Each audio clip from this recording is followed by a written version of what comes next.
A ver, ¿cómo es que una idea, un simple ideal, termina convirtiéndose en todo un país?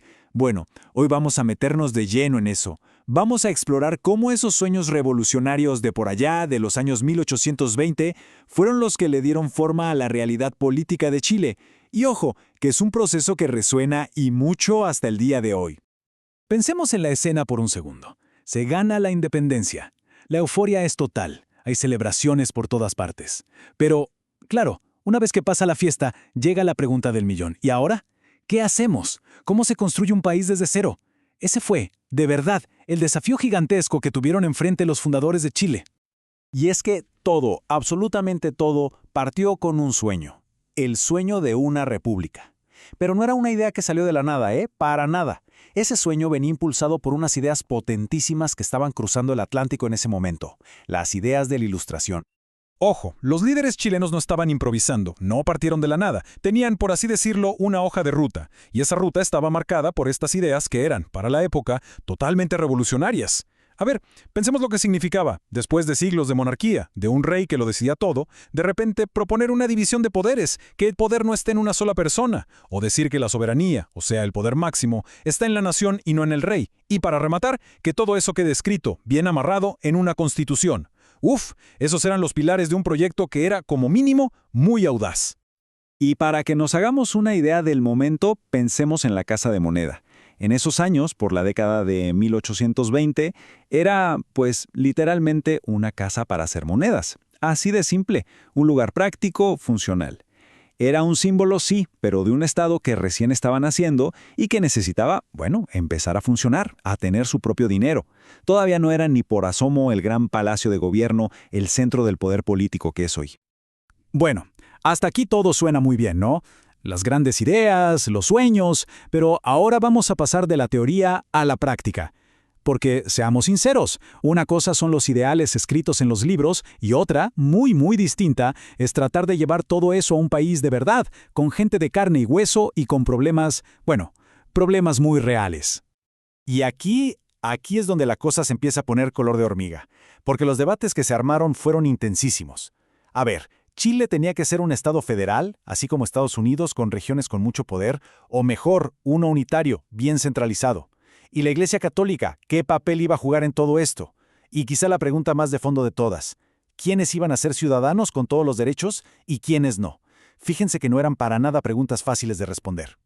Entonces, la gran pregunta es, ¿cómo miramos este periodo? Un periodo súper turbulento. ¿Fue al final una promesa rota, un fracaso, o fue más bien como un aprendizaje político, un paso necesario? La verdad es que ni los historiadores se ponen de acuerdo en esto. Por un lado tenemos al historiador John Lynch, que es, digamos, bastante crítico. Para él todo esto fue, y cito, el mismo fraile en diversa mula. ¿Qué quiere decir con eso? Básicamente que fue un cambio superficial, una revolución política donde una élite, la criolla, simplemente reemplazó a otra, la española, pero las estructuras sociales de fondo, esas quedaron igualitas. Pero, del otro lado de la vereda, está la visión de Julio Hayes. Y él lo ve de una forma completamente distinta. Él dice que todo ese caos, toda esa experimentación, tuvo, y lo cito también, el valor de un auténtico aprendizaje político. O sea, que fue un paso difícil, sí, un desorden, también, pero era absolutamente necesario para que la nueva nación aprendiera, a los tropezones, a gobernarse a sí misma. Y acá viene lo más fascinante de todo. Porque uno podría pensar que todo ese caos, todos esos debates, esas peleas de ideas se quedaron en el pasado. Pero no, nada de eso se lo llevó el viento. Todo eso quedó plasmado en papel y dejó un eco. Un eco que se escucha fuerte y claro en la Constitución que rige a Chile hoy en día. Para tratar de ordenar un poco todo este debate, se aferraron a una idea central, la democracia representativa. ¿Qué es eso? Bueno, en simple, es un sistema donde la gente, la ciudadanía, ejerce su poder, pero no directamente, sino a través de representantes que elige. Esa fue la gran solución, la base sobre la que se iba a construir el nuevo Estado. A ver, ¿se acuerdan del debate que tenían sobre si Chile debía ser federal o unitario? Bueno, la Constitución actual lo deja clarísimo, sin lugar a dudas. Su artículo 3 dice, el Estado de Chile es unitario. Punto. Es una respuesta directa, grabada en la ley, a una pregunta que se hacían hace 200 años. Y esa otra gran pregunta, la de ¿quién manda aquí? ¿Quién tiene el poder de verdad? También quedó resuelta. El artículo 5 lo declara. La soberanía reside esencialmente en la nación. Y esto, de verdad, es un cambio radical. El poder ya no viene de un rey por derecho divino, ni de una élite. Viene de la nación, del conjunto de la gente. Y ese ideal de la división de poderes que sonaba tan bonito en los libros también se hizo realidad, y de forma muy concreta. Se creó un sistema de contrapesos, o sea, el poder ejecutivo para el presidente, el poder legislativo para el Congreso y el poder judicial para los tribunales, cada uno con su artículo bien definido. La idea de fondo, que ningún poder se mandara solo, que se controlaran entre sí. Y al final todo esto, ¿dónde aterriza? Pues en cada persona, en el individuo. La Constitución parte con una declaración de principios que es fundamental. El artículo 1.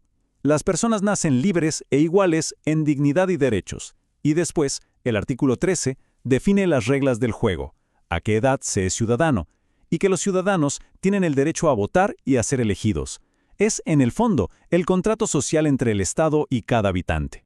Pero ojo, que nadie piense que esta historia se terminó ahí y listo. Para nada. De hecho, y quizás esto es lo más importante de todo, hay que entender que muchos de esos debates de los inicios, en realidad, nunca se cerraron del todo. Volvamos por un momento a la Casa de Moneda, ¿se acuerdan? Para el año 1846 ya no era solo ese taller práctico para hacer monedas, no, se había transformado en el Palacio Presidencial, en el símbolo de una república que ya estaba establecida, la sede del poder. Su cambio es el símbolo perfecto del cambio del país, de un proyecto en construcción a una institución ya consolidada.